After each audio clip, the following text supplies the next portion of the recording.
Càmbar si diine sur ITV. alhamdulilahi rabbil alamin wasalaatu wasalaamu ala almabuusi rahmatan lil alamin muhammadin al amin wa ala alihi wa sahbihi ajmain. fii la ci ITV ñu ngi leen di nuyu yéen ñëpp fu ngeen mën a nekk ci àddina bi wërngal këpp di leen wax asalaamaaleykum wa rahmatullahi wa barakatu. Ici et ailleurs où que vous soyez, paix sur vous. li nga xam ni moom la ñuy waxtaanee tey ci ndimbalu sunu borom subhanahu wa taala mi ngi jëm toujours ci mbiru Covid 19 muy feebar bi nga xam ni ci tàmbali ba ñu ngi ko tuddee woon coronavirus mi ngi lëmbe àddina bi ba tey ba ñu toll ci sunu réew président de la république Macky Sall jël ay dogal def benn waxtaan addu ci wax ne lii ak lii ak lii la waajal pour aar réew mi ak askan bi ci feebar bi nga xam ne mooy Covid 19. moo tax ñu indiwaat waxtaan donte woon am na yeneen waxtaan yu ñu ci defoon mais comme mbir mi day soppeeku fu réew mi toll ak feebar bi rek ñu waxtaanee ko moo tax ñuy seqat ak waxtaan sama ñaari naataangoor yi ma bokkal émission bi tey càmbar ci diine muy docteur Fallou Samb miin ngeen ko ci émission bi ma koy sant di ko gërëm bu baax a baax saa yu ma ko soxlaa woo ko day bàyyi lépp ñëw askan bi tam moo ko jaral ak ni mu déggee liggéeyu fajkat. sama beneen naataangoor sama jeune frère imam ingénieur ni ko Zakaria Cissé di waxee Biram Pouy moom tam daanaka bi ma koy wax na ñëw bokk ci émission bi xaw na xat waaye terewul mu ne dinaa ñëw joxe ci sama xalaat. Oustaz Zakaria Cissé dafa mujj am ay jafe-jafe ak mbiru couvre-feu bi ak soriwaay bi xat-xat bi ñu mujj ko jéggal ne ko nañ xaar ba beneen émission incha allahu taala kon su ko defee ñu dugg ci waxtaan bi ma jox docteur Fallou Samb ak Biram Pouy ñu nuyoo. jërëjëf imam ñu ngi lay sant bu baax di la gërëm di sant di gërëm aussi waa ITV di sant di ziare sénégalais yëpp di leen masawu coono aussi di la ñaanal mbas mi nga xam ne dal nañu sunu borom def ci tawfeex ak saafara. tabarakallah alhamdulilah rabbil alamin wasalaatu wasalaamu ala rasulillah Muhammad amin wa ala alihi wa ashaabi ajmain di nuyu waa Sénégal di nuyu waa àdduna ñëwaat seen beneen yoon ci seen émission càmbar ci diine oustaz ak imam Kanté ak professeur docteur n'est-ce pas peut-être mu nekkaat beneen moment de partage pour sénégalais yi ñu gën a bàyyi xel ci les réalités du moment. tabarakallah di leen sant di leen gërëm ci seen teewaay di fàttaliwaat rek suñu wàll ci prévention bi ak fegu bi ak fagaru bi di fàttaliwaat askan bi yëpp mag ak ndaw góor ak jigéen li jëm ci wàllu cet nañuy raxas loxo yi ba muy set wecc ak saabu wala gel alcool waaye na loxo yi di set wecc ak diir bi mu laaj nañu moytu génn boo xam ne amul solo wàññi taxawaalu bi ak laamiso bi moytu fépp foo xam ni mbooloo daf fay daje kuy sëqat tamit kuy tisooli nga teg sa loxo ci sa bakkan ak sa gémmin yooyu jarta xeeb ndax mooy fajkat yi nga xam ne ñoo xam façon feebar yi buy law ci yan bunt lay jaar ñooñu ko jàngal kon nañ leen ci wóolu te def suñ kéem kattan ci wàll boobu kon loolu moo doon suñu wàll ci sensibilisation ci càmbar ci diine ñu dem te ñëw. gaaral bi. alhamdulilah rabbil alamin di sant techniciens yi Massamba ak ñeneen ñi nga xam ne ñëpp ñoo jàpp ci liggéey bi ba càmbar ci diine di mën a sotti ci ndimbal sunu borom subhanahu wa taala bi nga xam ne mooy almustaan su ko defee ñu tàmbali waxtaan bi gaaral bi ci jox kàddu koo xam ne la ci Kanfoore université yi la bokk te di jàngale droit ñu koy wax professeur Alioune Diallo muy jàngale droit ci université bu Dakar di ko jàngale ci ENAM di ko jàngale itam université du Sahel ak feneen ak feneen. allo salaamaaleykum professeur Alioune Diallo. waaleykum salaam wa rahmatulah. yaa ngi ci ligne bi ñu ngi lay ziar di la nuyu di la sant bu baax a baax ci li nga nangoo bokk ci émission càmbar ci diine. maa ngi leen di fay di leen ziar di leen jaajëfal ci liggéey bi mucc ayib bi ñu def ci ak njëriñ bu ma am ci askan bi fii ci Sénégal ak bitim réew. tabaarakallah bu ko defee kon yàlla na la yàlla defal tawfiq foofu ci mission bi nga nekk. dañ la doon laaj lu nekk xam li mu wund lan la moo war a jiitu ndax ñu xam li ñuy waxtaanee lan la président de la république dafa def discours semaine bi jàll wax ne dafa dogal lu ñuy wax état d'urgence ci tubaab boole ci couvre-feu ñu bëgg la laaj yow mi nga xam ni nag sa xam-xam dafa màcc ci mbiru droit lan nga ñu mën a faram-fàcceel ci lan mooy état d'urgence ak lan mooy couvre-feu. waaw maa ngi lay jaajëf imam état d'urgence dafa nekk benn dogal boo xam ne bii constitution moo ko may maanaam njiitu réew mi pour mu jël ko bu fekkee réew mi dafay jànkonteel ak ay jafe-jafe yu mel ni maanaam li ñuy wax trouble à l'ordre public bu fekkee maanaam dëkk bi dafa xaw a jaxasoo. wala bu fekkee dafa am insécurité maanaam fam kaaraange réew mi dafa xaw a dafa sooxe. waaw wala bu fekkee réew mi dafay jànkonteel ak ay musiba ak balaa comme yu mel ni nga xam ne coronavirus bi ñu jànkonteel nii yoon moo ko may président de la République pour mu jël dogal boobu. dogal boobu nag mooy lan dogal boo xam ne bii comme ni nga ko waxee sànq rek il faut nit ñi mën a maanaam tënku ci seen dëkkuwaay yi maanaam am na ay ak yelleef yoo xam ne constitution bi dañ ko mayoon fu mu nekk ni président de la République dafa am sañ-sañ pour wax sañ-sañ yooyu ñooy lan maanaam dem ak dikk bi mën nañ ko tënk maanaam comme président waxee mën nañ ko tënk diggante 6 heures du soir ak 8 heures du soir ak 6 heures du matin. waaw mën nañu naan ku nekk mën nga toog sa kër. waaw te loolu également mën nañu également wax ne képp koo xam ne kii da ngay jullit mën nga julli sa biir kër. parce que bépp bërëb boo xam ne bii dañu fay dajaloo dañuy xalaat ne bu dajaloo lu bëri mën na am ci ay gàllankoor ci wax seen wàllu yaram. tabarakallah kon professeur ñu ngi lay sant ci leeral boobu nga leeral état d'urgence bi ak couvre-feu bi wane ni ay sañ-sañ la yoo xam ni charte réew mi moo ko may président kon tëbul def lu ko neex loolu am na solo du mbiru jaay doole du mbiru dictature mais lu yoon maye la kon loolu mën na dalal xel léegi beneen bi ñu lay laaj mooy ni état d'urgence bi ak couvre-feu bi biñ ko commencé appliquer dañu gis ay ñoo xam ni dañu ay takk der lañu ñenn ñu ci bëri nag ay xale lañu def ay vidéo sax di wax ne dinañ duma nit ñi bu baax a baax képp koo xam ni respecté woo couvre-feu bi bi nga xamee ni itam fan bu njëkk bi tàmbali na am na ñoo xam jot nañ leen ci bëmëx jot leen ci dóor ndax dañu jéggi woon waxtu bi mu am tam ay xale yoo xam ni ñu ngi commencé naan dañuy jëflante ak takk der yi ndax dañ leen di jaay doole bëgg leen toroxal te duñ ko nangu parce que kuñ jàpp tamit dañ laa war a yóbbu police wala amende la waaye waruñ la jaay doole léegi yow nan nga gisee mbir moomu lan nga mën a joxe comme message pour ku nekk xam luy àqam ci mbir yi ak fu mu ci war a yem.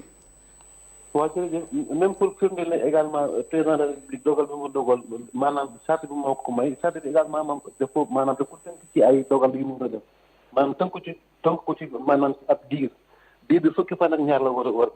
war a am. bu fekkee nag dafa bëgg a dépasser fukki fan ak ñaar yooyu il faut mu dem ci assemblée nationale may ko possibilité pour mu dépasser 12 jours yooyu maanaam loolu lañ tuddee ci nasaraan prorogation. également léegi dogal yi nga xam ne dañ ko dogal normalement pour njëriñu askan bi la askan bi bañ a dajaloo pour bañ a paasante maanaam mooy virus bi loolu moo tax ñu continuer loolu moo tax ñu jël ay maintenant dogal bi nga xam ne moom la tuddee couvre-feu mooy dogal boo xam ne bi nit ñi dañoo war a toog seen kër ci diir boo xam ne moom lañu décrété maanaam entre 20 heures du soir ak 6 heures du matin. 6 heures du matin léegi képp koo xam ne kii nag léegi jalgati nga yoon boobu yoon may na maanaam force de l'ordre force kaaraange yi pour ñu obliger la pour nga respecter mais respecter boobu nag taxul ñoom également ñu war a def lu la neex mën nañu xam ne par premier jour bi man am peut-être xibaar bi kenn ñëpp yëguñu ko. bu ko ñëpp yëgul également waruñ mu jaay doole parce que normalement doole yow boo amee doole da nga war a commencer par xelal nit ñi maanaam yee la ne ak dogal ba lii la ak lii la léegi lii lañ dogal amoon na yéen peut-être am lañ ci xabaar léegi lii la ñu conseillé leen bu fekkee conseil bi amul njëriñ maanaam bu fekkee ne dañu gën a dëgër bopp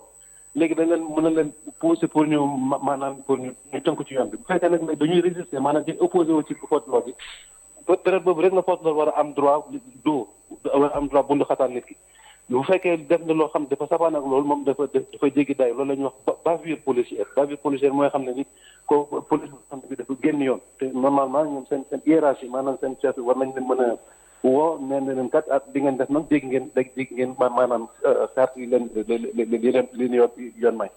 donc également population dafa war a xam ne force de l'ordre bi naam sax am na si ñoom ay xale yoo xam ni peut-être de temps en temps dañu fàttali ne ñoom ñoo nit ñi lañ fi nekkal également ñoom dañoo war a xam ne force de l'ordre yi normalement ñoom lañ fi nekkal force de l'ordre yi nekkuñu seen i nawle mais seen i nit lañu ñoo xam ne lii ñëpp dañuy tëdd di nelaw ñoom ñu dox ci kaaraange nit ñi dañ la war a mën a sargal wala mën a am benn gëdd bu ñu doon mën a gëdd mais ku nekk am na pouvoir boo xam ne du nga ko war a bay maanaam policier bi dafa war a xam fan la war a yem également population bi également dafa war a lan mooy àq ak yelleefam pour ñu bañ a ñoom ñëpp parce que lépp li ñu bëgg rek mooy benn maanaam kaaraange réew mi jàmm réew mi salaam réew mi. tabarakallah professeur Diallo ñu ngi lay sant di la gërëm di la remercier bu baax a baax ci leeral yi nga indi noté nañ bu baax que ni wax nga ni président bu fukki fan ak ñaar mate dafa war a dellu ci assemblée nationale bu fekkee dafa bëgg yokkaat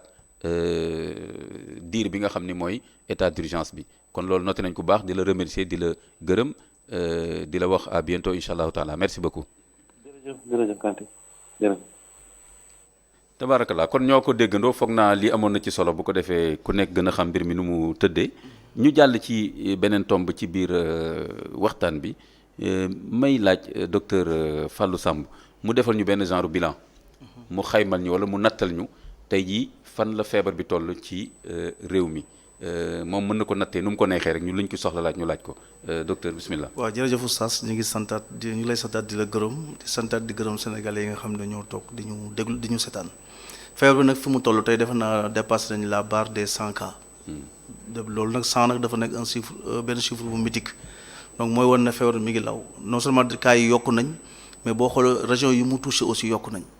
ndax si njëlbeen gi dañu woon Dakar Touba la woon léegi Thiès daanaka ñëpp jot nañ ci ba Ziguinchor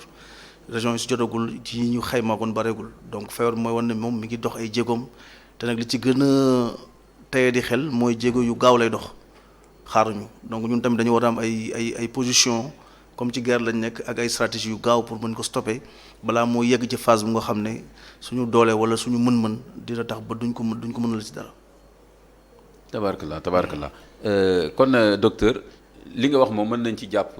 lu am solo feebar bi mi ngi law bu gaaw ba pare di gën di yaatu. kon ñun tamit suñu taxawaay dafa war a méngoo ak loolu bu fekkee dañ ko bëgg a dékku. tout à fait tabarakallah léegi nag ma lay laaj yéen bokk na ci luy wutalee xam-xam ak lu dul xam-xam ak li ñuy wax sa xalaat. mooy yéen dafa am yu ngeen di tënk di ko jàngat di ko bind ba lii ak lii bu dajee war a joxe lii. même bu loolu amagul léegi moo tax ma lay laaj li tubaab di wax scénario tey jii réew mi ni mu tëddee ak feebar bi. nan nga ko gisee est-ce que bu fekkee ni dafa continuer nii comme ni nga ko waxee léegi di law bu gaaw di yaatu ci région yi fan la mën a jëm ak réew mi wala tam est-ce que mën nañ xalaat ne lii day dem ba ci kanam mu daal di taxaw. non taxaw bi moom dina jafe parce que tant que nit ñi ngi am contact tant que ñi ngi jëflante feebar bi aussi dégg parce que feebar bi amul tànk nit a koy yóbbu. bu jëflante bi amee rek contact yi am feebar bi day gën a law. feebar bi nag li may wax mën a nekk si ñetti fànn am na ñoo xam ne dañuy wax ne ay porteurs asymptomatiques lañ. ñu nga xam ne du ñu wax porteur sain parce que kenn waxatu ko porteur asymptomatique la ñuy wax ki nga xam ne am na doomu jàngoro bi mais amul benn signe buy wane ne dafa feebar kooku day wàlle te booboo gën a garaaw am na ñoo xam ne mooy cas yi ñu am di leen décompté mooy porteur frustre maanaam mën nga am doomu jàngoro bi te feebar bi du la daaneel loolu tant que ñu ngi ci phase boobu c'est gérable parce que phase boobu daanaka amul guérison parce que garab gi dinañ si delluwaat xëy na garabam homologué guñ ko leeragul donc rémission la ñu mën a wax rémission nag mooy dañuy may yaram bi doole faj symptômes yi pour doomu jàngoro bi mën a génn li ci doy war nag mooy gaawaay bu mu gaaw ak ni muy lawee léegi Sénégal daanaka li ñu xam ak li ñu xamul mais daanaka région yëpp am nañu ay cas léegi problème bi mooy boo xool léegi au point de vue diagnostic xam nga ay temps dañu naan rek am nañ 2 cas ci suba rek ñu ne daan ne waaw kenn ki positif na wala ne négatif na mais léegi lu muy gën a dem léegi moyen de diagnostic yi di gën a sooxe. parce que léegi ku nekk par exemple Tambacounda bu ñu bëgg a def diagnostic bi problème dafay am. ba pare aussi moyen ni ñu koy defee mooy poser aussi beneen problème parce que da ngay woote après mais Sénégal ñëpp amuñu téléphone boo xoolee y a moins de 20% des Sénégalais yoo xam jot nañ ci nouvelle technologie ñaareel bi aussi on est dans un pays où 75% des gens sont des analphabètes donc bu dafa lu muy gën a law di gën a daj ay couches yoo xam ne c'est des couches très vulnérables qui n'ont pas trop les moyens et di gën a laal ñoo xam ne aussi c'est des tarés mooy ñi nga xam ne dañu am ay diabète wala ay hypertension insuffisance rénale dafay AVC te ñooñu ci feebar bi si ñoom la gën a doy waar parce que feebar bi rey mais li gën a graaw mooy complice la c'est un complice de tueur c'est-à-dire bu fekkee feebar bu bon buy loraate bu ànd ak moom day gën a gaaw a lor donc loolu mooy scénario yi nga xam ne mooy moo bu ñu deful ndànk feebar bi di law mën nañu yegg ci phase bi nga xam ne moo la ñuy phase de stress mooy syndrome respiratoire aigu boobu nag bu ñu ci yeggee day xaw a kéemaane parce que xam-xam bi nit ñi mën a def loolu muy réanimateurs yi parce que boobu léegi infectiologue yi ñooy wax ñoom professeur Seydi ak yenn médecins yi ñooy wax parce que par phase médicale lañ toll frustre mais bu ñu tollee ci phase de réanimation day war loolu ndax loolu boobu foofu la feebar bi di grave boo xoolee Italie France Chine Iran foofu la ñu amee jafe-jafe parce que dafay nekk loo xam ne tey dafay laaj xam-xam bu mat mooy ay réanimateurs seniors yu mën a faj dafay laaj ay moyens yu bari yoo xam ne amuñu ko li ñu ci am bariwul dafay laaj taxaw aussi ndax par exemple ki am xam ne dafa am feebar bi mara day taali am syndrome respiratoire aigu bi fan lañ koy faje nekkatul hôpital Fann fi ñu wax mais il faut mu nekk centre boo xam ne centre de réanimation lay nekk centre de réanimation boobu dafa am ay normes yi mooy dafa am benn respirateur de réanimation am un lit chaud ba pare am ñoo xam ne seen xam-xam màcc na pour ñu mën ko defal ay yenn xeetu faj yi ay intubation ventilation loolu boo xoolee ñi ko mën Sénégal daanaka bu ñu doon xayma infirmier anesthésiste comme médecin anesthésiste matuñu sax bu ma baaxee ba baax sax matuñu 150 200 donc vous voyez donc suñu commencé am yenn cas yi en certain niveau par ñu tas ci réew mi jafe-jafe day am organisation dafay am donc scénario catastrophe bi nga xam ne Sénégalais war nañ ci dimbali nguur gi dimbali seen bopp mooy bañ yegg foofu ndax boobu bu ñu fa yeggee dina nekk lu jafee dund luy métti lay doon si ñun voilà tabarakallah kon yàlla na lañ ci bañ a egg feddiliwaat suñu ñaan bi nga xam ni bi mbiru corona bi commencé ba tey dañ koy ñaan fii ci càmbar ci diine allahumma inna na'udhu bika min al barasi wal jununi wal juzumi wa min sayyi al asqami kon ñu gànnayoo ñaan boobu waaye nag teg ko tamit ci xam-xam ak xam li ñuy gaañ ak nuñ ciy fegoo ak nuñ ciy fagaroo tabarakallah kon dinañ ñëwaat ci wàll boobu wala sax tamit ma joxaat la benn tomb xam nga ñu ngi wax affaire traitement bi ba tey daf mel ne yàlla defal nañu tawfiq amuñu ay cas yu sévères yi nga wax am na ñoo xam ne ñu ngi leen di dimbali comme ni nga ko waxee rémission ñu génn hôpital dellu seen kër léegi temps yi am na coow bu lëmbee àddina bi ñuy wax affaire chloroquine naan que suñ ko joxee ñi nga xam ni dañu am Covid 19 daf leen di faj benn professeur bu ñuy wax Djil Raoult moo koy wax mais dafa mel ne am na ñu jubawul moo ak moom ci loolu ci wax ne li muy wax mënuñ ci am benn firnde bu leer professeur Seydi génn na nee na dina ko defal malade yi ba ñu xool lu muy joxe léegi lan mooy sa xalaat ci yow lan moo ci sa xalaat ci loolu. d'abord ki ko wax dañuy njëkk xool mooy kan ki ko wax mooy Djil Raoult fii la juddoo Sénégal la juddoo Dakar gi la juddoo. ba am 9 ans papaam médecin militaire la woon yaayam nekkoon sage-femme mu delluwaat France jàng ba nekk professeur. actuellement fii jamono toll fi àdduna bi toll ci professeurs yi gën a xarañ en matière d'infectiologie ak des maladies infectieuses ci la bokk. te ba mu feebar bi commencé depuis février la wax daan ne parce que feebar bés bu génnee jaaxal nit ñi scientifique dañuy def lu yomb la dañuy def lu ñuy wax reporting. reporting mooy dañuy jël doomu jàngoro bi xool garab yi am yépp yi nga xam ne am nañ yaakaar ne mën na ko faj ñu boole kook moom en in vitro. maanaam dañuy jël doomu jàngoro bi def ci substance bi xool naka lay réagir moom depuis avril bi feebar bi commencé boo xoolee wax na ne chloroquine am na ci efficacité mais boobu gars yi dañ ko soofantal ba fii sax am ñoo xam ne dañu jug daal di sol seen mbubb ak seen daal ne dañ koy contre mais du ku ñuy contre parce que du waxantu c'est un grand scientifique moom si boobu rek découvrir na lu mat ay 9 virus donc il a fait ses preuves en France et à travers le monde kuréelu boroom xam-xam yépp daf cee bokk. donc moom moo waxoon chloroquine boobu te tey yàlla dafa dogal na ña ko doon weddi tamit ñu si bëri ànd nañ ak moom. ba ñi nga xam ne tey ñi ngi nekk en France ay Pitié-Salpêtrière médecins yu gën a mag ñoom dañu weddi gouvernement français weddi ordre de médecins français ñoom dañ koy def. Maroc commencé nañ ko États-Unis gis ngeen Donald Trump ne day jënd stock yëpp yóbbu ko États-Unis pour ñu fajoo ko. nga ñëw Sénégal démb professeur Seydi génn na moom da koy def donc defe naa ne loolu parce que tam science dafa am nu muy doxee mais en temps de guerre et temps de crise on n'a pas le temps de suivre des protocoles et des procédures. li am solo rek mooy doomu aadama bi lan moo ko mën a faj te chloroquine molécule la boo xam ne depuis 1930 et quelque lañ ko découvrir def na ay preuve am li taxoon ñu génne ko Sénégal nekkuloon day loraate. mais dafa demoon moo xam ne doomu jàngoro siburu bi moo xam ne da koy faj da ko doon faj ci yi muy faj la bokk. parce que molécule bu am njëriñ la. dañu demoon ba xool ne dañ ko daan def ñun si muy prophylaxie bi ñu nekkee xale da nga daan jox doomu chloroquine pour nga bañ siburu.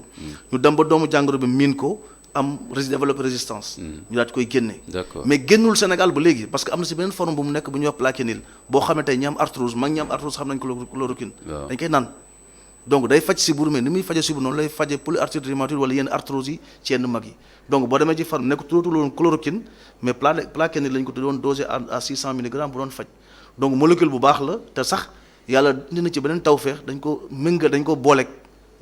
azithromycine mooy beneen antibiotique boo xam ne bu ñu boolee ñoom ñaar gis nañ ni ku am feebar bi boo ko naanee ci juróom ba fukki fan da ngay wér te loolu preuve yi am na gars yi def nañ ko donc loolu amatul ci benn werante te ñu ngi sant professeur Seydou bi nga xam ne am na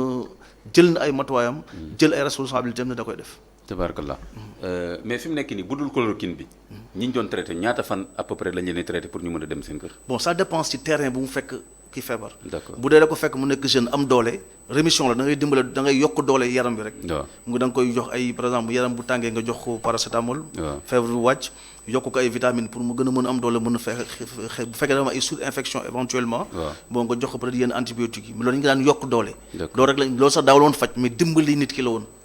mais faj bi dëgg mooy chloroquine bi ñu xam ne Raoul du wax na ko ak azithromycine boo xam ne yokk nañ ko ci te mi ngi def ay résultats yu am doole ci àdduna bi actuellement nii. tabarakallah imam Birame Pouye xam nga corona bi mu tàmbalee ba tey Covid 19 réew mu nekk na mu mel lu fa dugg day ànd ak loolu xam nga tey jii feebar ba mu duggee Chine na mu fa mel bokkul ndax chinois yi amuñu diine bu ñu tuddee l'islam seen politique ni ñu koy tënkee bokkul na muy duggee États-Unis bokkul coow la mu indi France bokkul na mu duggee Égypte Maroc Arabie Saoudite Sénégal tam ak na mu tëddee. Bien sûr. léegi nag loolu moo ñu gën a yitteel Sénégal nekk réew moo xam l'islam daf fi am doole nit ñi gëm ko di ko jikkowoo di ko dundee nañ ko dundee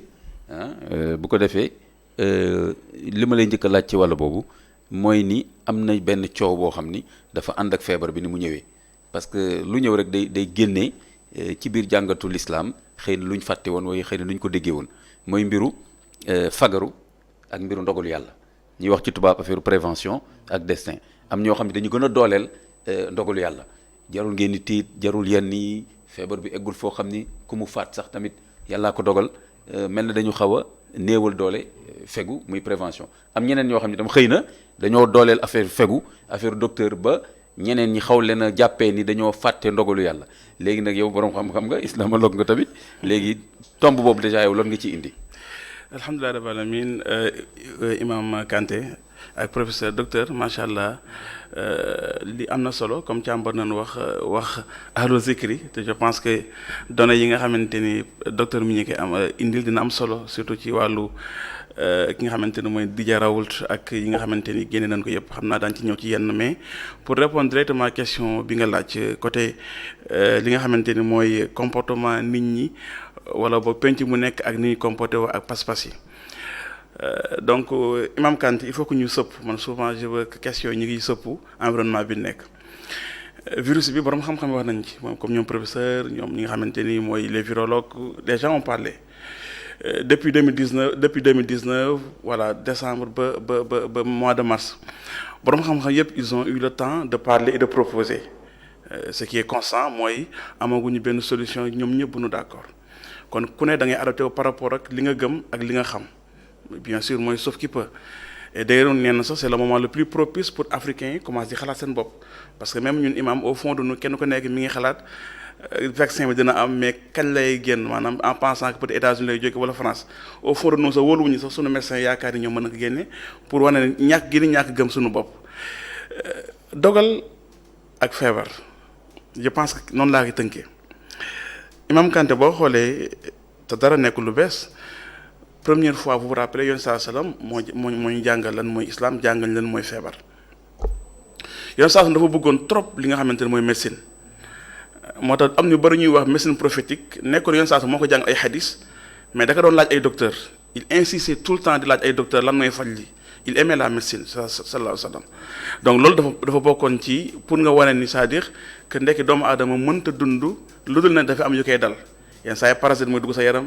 yenn saa yi virus mooy dugg sa leneen yenn saa yi n'est-ce pas li nga xamante ni moom mooy bactérie mooy dugg sa yaram bu ñu duggee fekk fi le non soit donc ñëpp xam nañ ni yàlla ni mu mooñaaleeg doomu aadama dafa am yoo xamante ni ñoo fi bokk ak ñi fi bokkul gis nga loolu mel imam maanaam le médecin di wax naan le soi et le non soi maanaam li bokk ci biir yaram bi ak li fi bokkul noonu la yàlla defee lu bokk ci xel mi ak lu bokkul ci xel mi lu bokk ci xol bi ak lu bokkul ci xol bi maanaam lan nga war a bëgg ak loo warut a bëgg lan nga war a gëm ak loo warut a gëm loolu mooy xel maanaam donc le corps maanaam yaramu doomu aadama pour man dañ ciy jàngi islam bu yàlla ne wa fii anfusikum afala tubsirun yàlla mu ne wa fii anfusikum au fond de vous afala tubsirun lu tee ngeen xool sa nurihim ayatina fil afaqi wa fii anfusihim ñun yàlla daal leen woon suñu kéemtaan yi ci gox yi ak ci seen biir gis ngeen virus yi nu ñuy wëree ci àdduna bi gis ngeen espèce yi bu virologue yi wax nañ ci espèce virus yi am coronavirus wax nañ ci benn famille virus la bokk donc li am solo mooy Omar ibn Khattab benn jour dafa jëmoon Cham bi muy jëmee Cham mu dem ba ci yoon bi. Cham mooy actuellement zone Syrie Liban Jordanie voilà côté boobu donc. bi mu fay dem bi mu ñëwee ba ci yoon bay waaj a dugg si dëkk bi Abu Ubayd moom moo nekkoon gouverneur Cham jamono jooju. Abu Ubayd en tant que gouverneur en tant que préfet mu ñëw gis Amirul Mu'minin comme président de la République ni que y a une situation bu xew ci biir dëkk bi dafa am benn feebar peste bu fi nekk am na ñu ko commencé am. léegi Umar ibn Khattab moom mi ngi ànd na muhaajiruun ak ñi nga xam ne mooy al ansaar mu woo leen laaj leen muhaajir njëkk a woo parce que foofu avis la soxla xam nga islam dina soxla ay avis te loolu daañu ñëw imam question bu ma posé parce que est-ce que on avait fait bi si kanamee jàkk yi ñu doon tëj avis yëpp Umar ibn Khattab mu woo pourquoi woowul ansaar yi muhaajir ñëpp mu dajale leen benn place déedéet dafa woo waa ansaar waaw mu la woo mun leen lan ngeen xalaat ñu ne ko ñu ne leen gis n'est-ce pas mooy ñu bañ a dugg ñooy ñëw même chose am ñu ne que non mën nañ dugg parce que maanaam suñu mission bi ñu tax a jóg mooy dañu nekk ci yoonu yàlla jihaat ci yoonu yàlla donc ay feebar waruñoo téye leen ci saxaaba yi wax loolu donc imagine ñi nga xam ne ñoo ëpp xam-xam wala boobu na gën a wóolu si xam-xam jamono jooju Umar en tant que amir moom nee na jëlul décision mu leen di laaj bi coow yu bëree bu mu leen dajalee ñoom ñëpp bi mu gam-gamlee li ëpp li gën a not mooy buñ dugg n'est-ce pas. bi loolu amee nag kenn si ñoom daal di jóg ni que man déggoon naa si yonent yaa saa te xadis boobu yéen ñëpp dégg ngeen ko te loolu mooy confinement. déggoon na yonent saa muy wax mu ne bu feebar amaan ci benn dëkk feebar buy wàlle n'est-ce pas ña fa nekk bu nu génn ña fa nekkul bu nu dugg. après Umar ibn Khattab mu ne comme nga xadis bi wér na li leen nettali Buxaari moo koy nettali mu ne kon nano bu nu dugg biir Cham. ki nga xamante ne mooy Abu Ubayda bi nga xam mooy gouverneur Cham. waaw mu nekk déet attention man maay gouverneur bi te maa ngi ci biir est-ce que kon da ngay daw dogalu yàlla imagine ñaar ñëpp niveau bi nu am ci wàllu xam-xam islam benn feebar am na Omar laajte ba nu waxal ban décision mu jël décision gouverneur bi ni ko ndax da ngay daw dogalu yàlla. kon débat dogalu yàlla ak feebar yàgg na. waaw depuis boobu Omar ibn Khattab bi nga xamante ne yàlla nee na yenn saa su nee na bu yàlla doon yónnee beneen yonent la kaana Omar. ni ko al Faaruq ki taaxal dëgg ak caaxaan. mu ne ko damay daw ndogalu yàlla jëm ci ndogalu yàlla Umar ibn Khattab muy laaj ki nga xamante ne mooy Abu Ubayd mu ne ko boo yoroon ay gëléem ci xuntu wee nga seen benn parti bu am ñax benn parti boobu koŋ nga yor say gëléem fan ngay wommat say gëléem jëm balaa mu tax mu ngi déet da xam naa da ngay wommat sa gëléem yëpp fa am ñax mu ne da nga daw dogal yàlla fa wow yóbbu ci dogal yàlla fa am ñax. Omar ibn Khattab moo jox solution boobu ki nga xamante ne mooy Abu Ubayd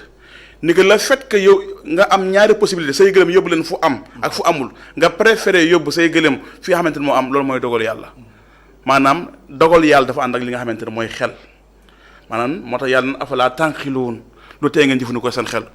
donc suñu xel yooyu kon mooy base bu ngëm yàlla kon ngëm yàlla base moom mooy xel moo tax yàlla ku amul xel sa jaamuloo yàlla liir bi doogay juddu amul xel kenn jaamul ko yàlla màggat bi amul xel nekkatu fara donc base bi ngay jaamu yàlla mooy la lucidité ak être conscient donc on a comme on est conscient que fii day lore kon kenn du fa dugg kon confinement boobu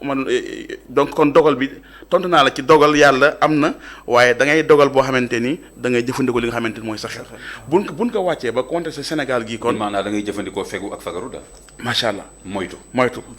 donte ne am ngeen gëm yàlla pourquoi parce que keroog j'ai beaucoup aimé yaakaar naa docteur Signaat moo fi nekkoon maa ngi doon seetaan càmbar boobu maa ngi woon Paris je pense mais dafa am lu wax lu am solo dafa ni ñun médecins dañuy créer conditions pour nit ñi wér on crée les conditions pour nit ñi wér ay matuwaay n'est-ce pas mais mënuñu wéral maanaam amul benn message bu naan la exactement li boo ko jëlee par force da ngay wër. on vous soigne, Dieu vous guérit. alhamdulilah voilà c'est ça. man j'aime bien loolu c'est-à-dire pour man nag imam dañu toll jamono joo xamante ni il faut que ñu boole ñaar yëpp parce que booy xool Sénégal li ëpp li ñuy wax médecins yi nañu raxasu on doit faire ça exactement mais nañ ci boole nag wax dëgg yàlla dañu gëm yàlla nanu raxasu ba set comme ni ko médecin bi waxee nag waaye itam nanu respecté li nga xamante ne mooy li yàlla wax mooy bu ngeen nekk si yéen difficulté yi ngeen ñaan seen borom benn waaye woon ni ma imam est-ce que commencé nga def sa jàkk xunut ma ne ko déedéet ma xunut jot na parce que xunut mooy jamono yi nga xam ne naan situation yu xaw compliqué kenn ku nekk di ñaan sa borom subhanahu wa taala donc kon dogal ak fagaru bi ñoom ñaar ñooy ànd pour doomu aadama mën a équilibré. tabarakallah kon daal xëy na jafe-jafe bi fi mu nekk mooy ñi koy dóorante. voilà loolu sax léegi nag da nga koy gis ci même bu dul ci feebar da nga koy gis ci l'islam. benn masala am. benn sujet bu mën a doon. kii jël benn aaya wax li muy wax it teg ko foofu. kenn génne beneen aaya. bu ko defee mu mel ne ay aaya yuy xeexante.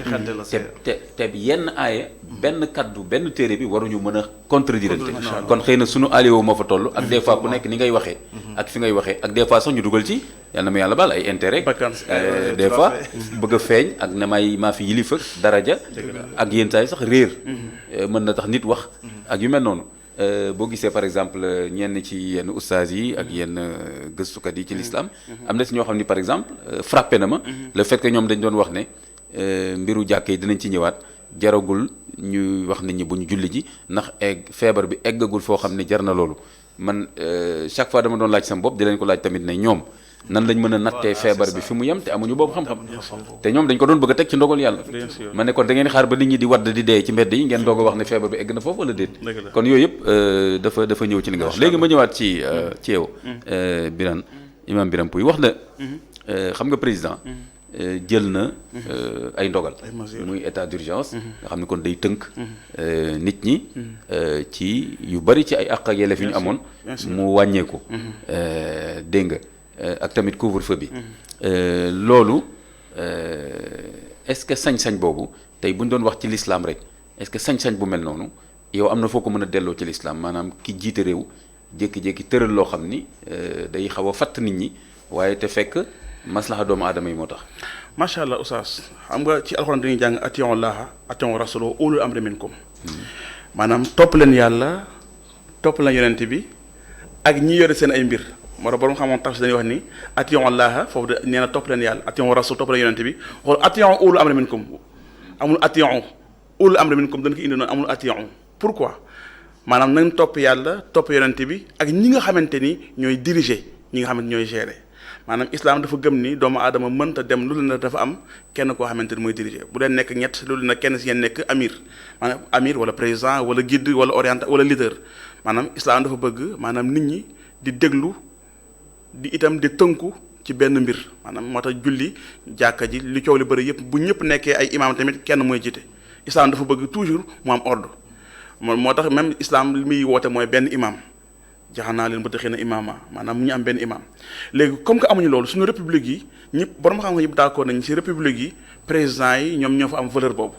donc le président am na valeur bi nga xamante ni mooy comme amirul mu'minin am na ko am na yenn yoo borom xam-xam yoo xam défendre na loolu am na ñu naan la non laïcité la ñu naan la non démocratie la démocratie dafa sori islam mais ak lu mën a am situation bi ñu nekk maanaam président de la république moo am pouvoiru maanaam digale wala tere ci yenn mbir yi. n'est-ce pas comme situation bi on parle de nation maintenant xam ngeen ni léegi pandémie bi nga xamante ne mooy coronavirus muy Covid 19 bi tas na ci àdduna daanaka pays yi mu amul bëreetul chaque jour benn pays dugg ci. gis ngeen sax bëgg démb waa Mali commencé nañu jël te boo xoolee les rares pays yi ko amul mooy pays yi xawoon instable comme Syrie ay Mali pays yi nga xamante ni maanaam voyage bëriwu fa woon. donc moo tax loolu benn alerte bu gaaw la li gën a gaawal ndeke sibiru bi wala feebar bi moom mooy pays maanaam ñiy voyager. boo xoolee pays yi ëpp am doole ñoo ko njëkk am Chine mooy poumon du monde. États-Unis France boo xoolee Europe boo xoolee donc boo xoolee Afrique de l'Ouest tamit Sénégal dugg a génn bi donc pays yi bëri dugg a génn yëpp ñoo ko ëpp pays yi nga xam ne dana xaw a nekk ci roq bi dana xaw a sore wala dana xaw a am ay guerre ñoom ñoo koy mujjee am mais dontoon dañ koy am après donc kon situation boobu nga xamante ne mooy situation bi nu bu ñëw bett ñu xam nga borom xam dañuy wax ne nazi la imam mooy lu ñëw bett ñu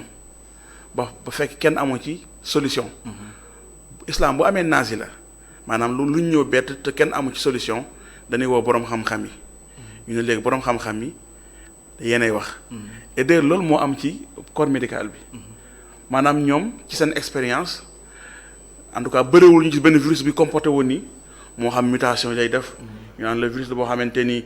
nii lay def nga xamante ñoom ñëpp man damay toog ci seen télé yu bëri mais médecin bu wax ba dem rek doo xam kan ngay gëm. te loolu daaw ma dal ci science. man ci science dama doon gis dañ doon juboo ak DJ Raoul nu mu amee xam-xam. day wax nga gis beneen docteur wax naan non effet secondaire mu ne non effet secondaire nga xam ni yow da ngay toog di xool da nga naan man de mi xamul dara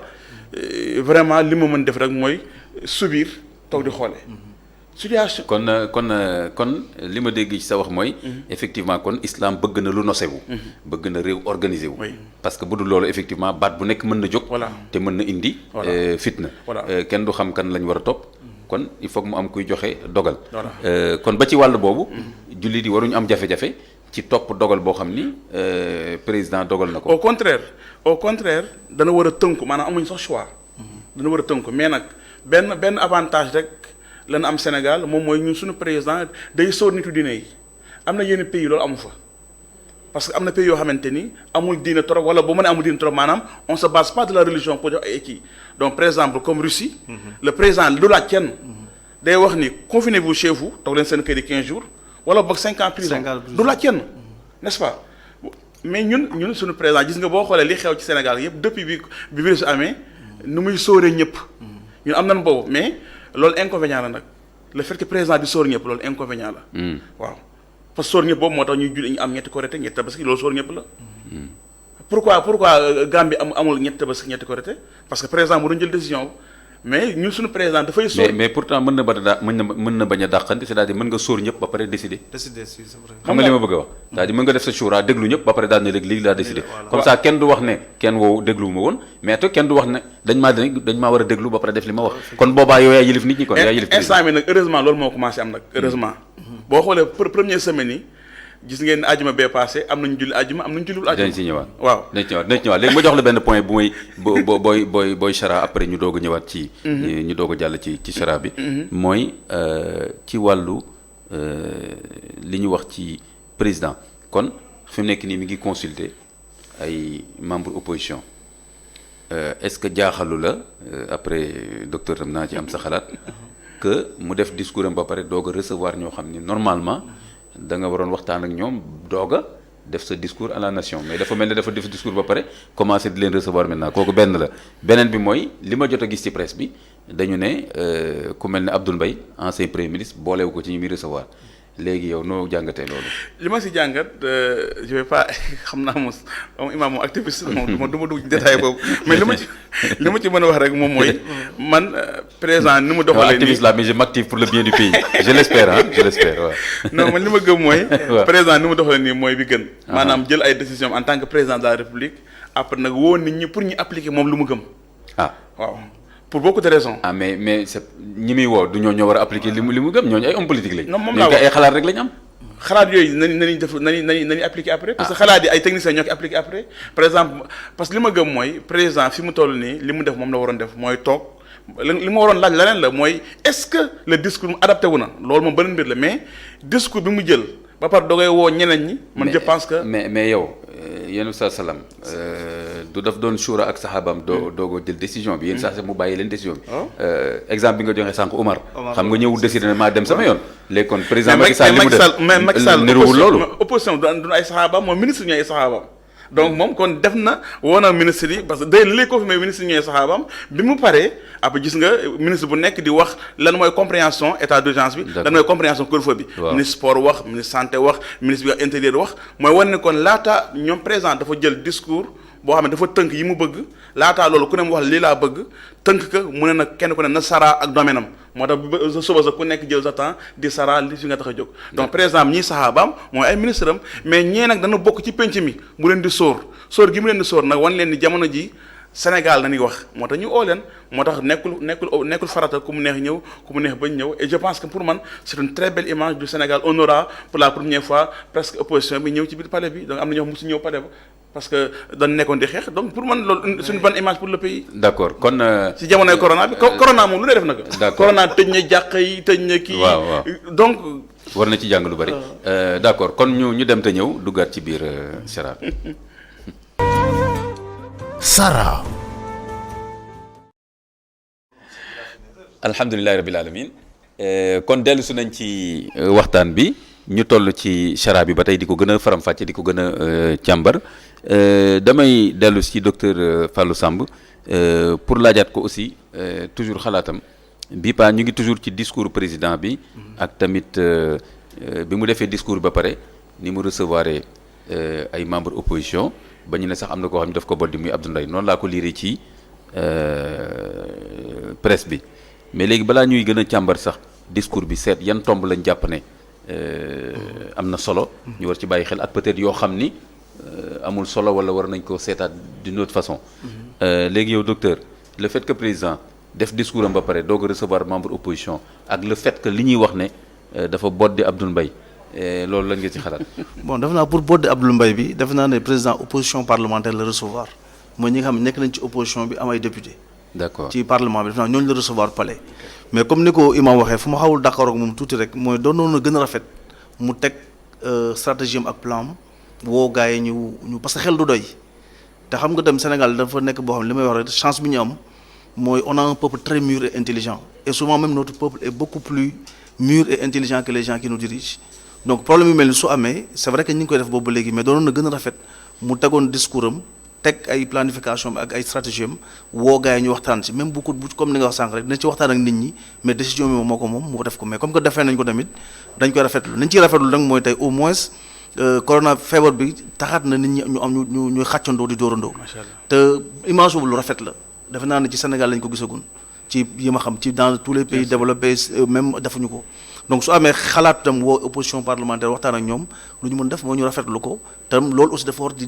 dañ ko war di saxal lu am solo la ci réew ndax amuñu chef de l'opposition mais tamit ñi fi nekk kenn gënul bëgg Sénégal sa morom ku nekk Sénégal moo tax ngay tëj sa kër di daw pour ñu jox la ko nga mën ko gérer am ci yéene donc man je crois que loolu lu ñu war a rafetlu la te waru fi di gëj dañ ko war di def saa su ne parce que problème yi bëri nañ te xel du doy président am na ay xel mais am na ñu ko jiitu am na ñoo xam ne tamit xëy na gënu leen jàng am na ñoo xam ne xam-xam bu parce que Sénégal tey mooy dëkk boo xam ne foo laal rek am na ku ci xam dara te souvent les gars c'est des patriotes soo leen wooyee mën nañ ci wax loo xam ne mën na jëm la réew mi kanam man daal loolu laa gis loolu jàngat boobu laa ci am tabaarkalla bu ko defee kon corona bi c'est vrai que kon metti na mën na indi ay jafe-jafe waaye itam am na ay jàngat ak ay njëriñ yoo xam ne mën na ci feeñ comme lu mel ne delloo si askan bi yëpp ñu takku mel na benn say ba pare ñëpp joxante loxo loolu am na ci solo lool te yenn saay mu neex mu naqari yenn saay fitna ak tiit moo koy indi mais bu jàmm amee day mel ne ku nekk da ngay gën a jàpp ne lu la neex nekkee daal kon côté boobu ñu jàngat ko ci lu jëm ci léegi nag état d'urgence bi président def na discours ci biir discours bi am na ay mesures yu mu wax ba waxaale ci état d'urgence ak couvre-feu léegi yow docteur Fallou Samb ci biir discours bi yaay seet noo koy jàngatee mais surtout xam naa mesures yu mu jël yow lan nga gis ne mesures yooyu lu ñu waroon jël la baax na mais tamit xëy na ci application bi est-ce que dana demee ni ñu ko foogee. très bien waaw parce que xam nga li nga ko waxee discours bi dafa am définition mooy wax la rek mais xam nga fi ñu toll nii wax naa ne virus bi mi ngi gën a law mi ngi gën a soxor mi ngi gën a am doole donc président def na discours joxe na ay vœux pieux ay lii laa bëgg am naa lii mais moi je crois que aujourd'hui 1000 milliards c'est bon mais je crois que tey balaa nga budgétiser da ngay am stratégie am plan ba pare ñu doo ko teg parce que boobu ba léegi ñun ñi nga xam ñoo nekk ci kër docteur yi ñi ngi liggéey mais nous sommes les plus exposés parce que tey ba léegi nii amuñu protection bu ñu jox amuñu lu ñuy wax équipement de protection individuelle gants yi gisaguñ ci dara man mi di wax ak yow par exemple je suis dans le privé mais ñun tey association des cliniques privées yi génne nañ fukki clinique ci région yëpp daal di teg ne président kat soo soxlaa suñu clinique mettre nañ ko à disposition ñu ne dañu indi lay équipement ba léegi gisaguñ dara am na ci dëkk bi amu fi aussi loolu lu ñu war a càmbar la pour xool ko parce que boo budgétisé ne am nga 1 milliard mais 1 milliard c'est destiné à faire quoi li ñu soxla tey pour xeex feebar bi mooy un plan stratégique bu leer ñu ne par exemple tey kat comme li nga wax dañuy tëjee émission bi bu feebar bi tolloo fii kat nañ dem jënd ay respirateurs nañu protéger suñu ay docteurs parce que docteur aussi dafa nekk loo xam ne former ko yombul di nga def 7 ans di nga def 15 ans pour ñu mën nga te loolu xaalis bu bëri la ci réew mi di ñàkk boo xool Italie déjà ñàkkaguñ leen lu mu néew fan yee passé rek 14 anesthésistes seniors loolu c'est une perte immense boo xam ne balaa réew mi di ko jotaat day jël temps te ñun loolu mënuñu ko am parce que amuñu chiffre boobu donc li ñu doon xaar après le discours mooy des actes yoo xam ne ay actes yu concret la ñu ne ñu kat équipement yaa ngi nii bon jënd nañ par exemple ay respirateurs yi médecins yi mën nañ leen protéger parce que ñun aussi tamit ñu ngi dem hôpital di gën a dellu suñuy kër di waxtaan ak suñuy xarit ak suñuy mbokk te xëy na mën nañ am feebar te duñ ko xam te loolu aussi tamit ñun acteurs yooyu laa doon xaar après discours bi et après qu'est-ce qui va se passer te ba léegi ñu ngi toog di xaar gisaguñu dara par tam li am na benn leader politique bu ko ci wax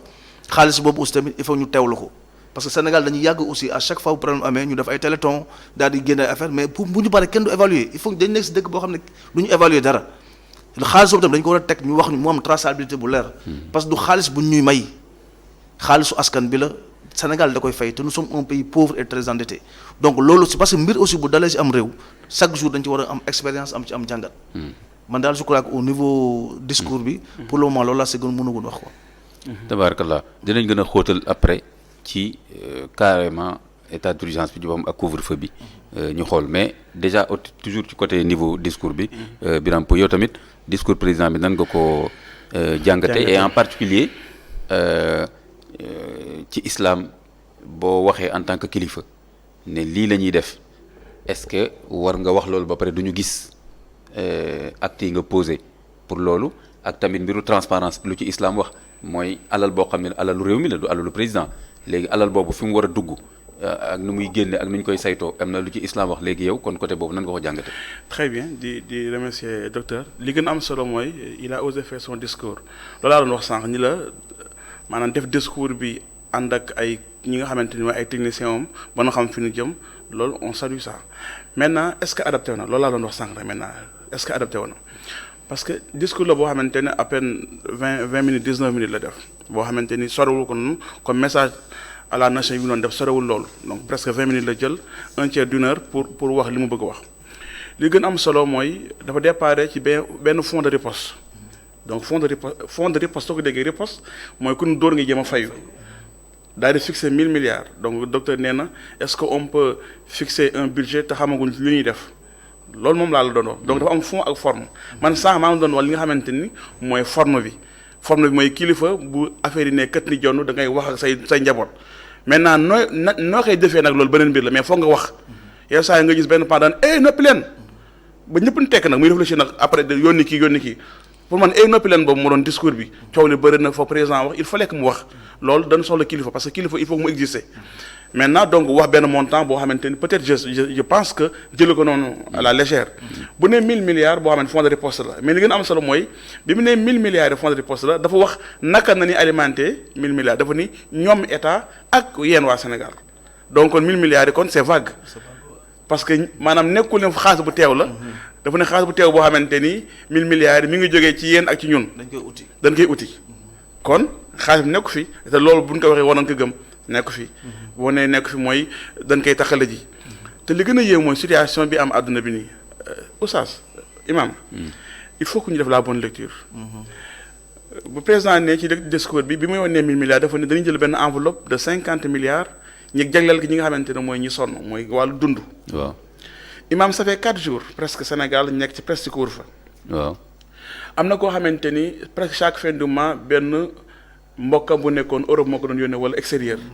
ñu leen di woowu Moodu terme boobu commencé péjoratif te loolu il faut ñu lijjanti ko. moo il faut que sociologue yi wax autant le Moodu était lu baax la woon ku jóge Italie wala France da nga doon nekk ci koñ bi ñëpp xam la léegi da ngay jógee France ngay làqatu wala nga jóge Italie ngay làqatu pour man Sénégal il faut que aussi yenn yu bëri ñu corriger ko ci après Imam Kanté am na ñoo xamante ni kon famille Sénégal li ma lay wax réalité la lay wax. am na ñoo xamante au-delà du discours ñoom jotatuñu xaalis bi doon jóge Europe. waaw ci ñetti fan yi ñeenti xale yu góor yi nga xam ne ñoo newoon ci kër gi ñoom ñoo doon jóge ci banlieue bi dem Dakar pour wuti dépense. waaw ma def ay réalité bi couvre-feu bi ñëwee couvre-feu mooy à partir de 20h donc da nga war a fekk sa kër. bu nee 20 defee sa kër kon da ngay quitter sa kër avant 20h léegi lan moo lay yóbbu ñu ne oto moo lay yóbbu. oto yi ñu ne presque à moitié ñoo ciy nekk. donc kon da ngay gën a teel a jóg pour bokk ci ñi yéeg ci oto bi. boo eggee sa temps de travail dafay gën a wàññeeku. parce que boo doon wàcc 16h wala 17h 15h ngay wàcc. donc imagine imam instant bi am na famille yoo xam ne instant bi dañuy taqale ba egg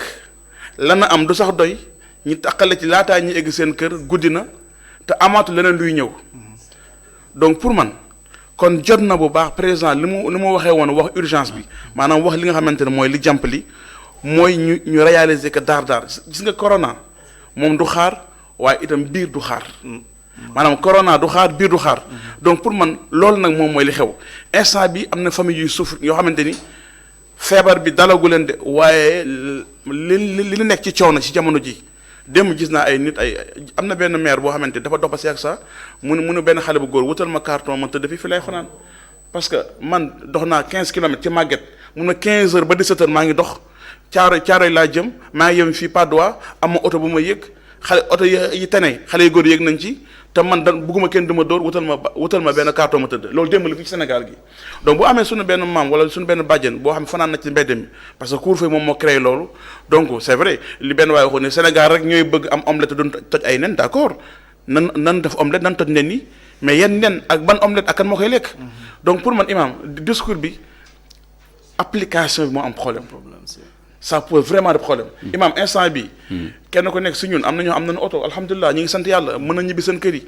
am na ñoo xamante ni seen kër yi am nañ dépense bu leen permettre mën nañ dund fii ak 1 mois am na ñoo xam mais ñi ëpp ci sénégalais yi amuñu loolu ñi ëpp ci sénégalais yi mënuñu loolu bu fekkente ne kon ñi ëpp ci sénégalais yi amuñu loolu ñi ëpp ci sénégalais yi mënuñu loolu kon il faut que ñu réagir pour man donc application discours bi moom mooy 50 milliards de président wax da koy dugal ci famille yi vraiment war na kii gère li nga xamante moo jëm la côté social war na def benn point de presse comme ni ko ministre de l'intérieur defee comme ni ko ministre transport defee ni 50 milliards de président wax de fii laa si jëm loolu mooy li gën a jàmp instant bi donc ministre bi wax nañu li nga xam mooy transport ñu appliqué ci saa si wax li nga xamante ne mooy appliqué saa si mais amul kenn koo xamante ne wax nga ni 50 milliards teew na nii laa koy defee suba dinaa jënd ceeb pour gannaaw suba loolu amagul et je pense que loolu mooy li gën a jàmp imam instant bi tabaarakallah kon daal ak jafe-jafe yi ni mu tëddee actuellement ci couvre-feu bi ak état d'urgence bi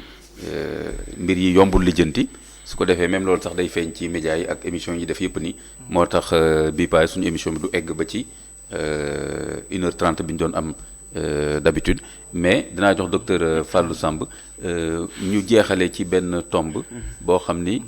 mooy perspective yi maanaam ni feebar bi di lawee ni tey ci Sénégal ak mesures yi président wax te yéen war a ngeen tamit ne mesures yi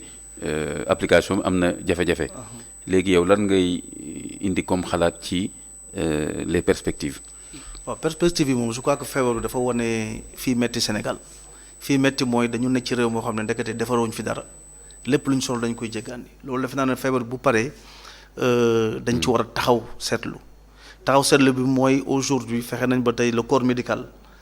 ay jàmbaar lañ def nañ li ñuy war a def fexe nañ ba kaay liggéey bi jaar na yoon wax dëgg fa yàlla ñuy sant toute l'équipe médicale le ministre de la santé en premier et tout mais li jàngat bi ñu ci wane mooy war nañ fexe ba bu ñu jógee fii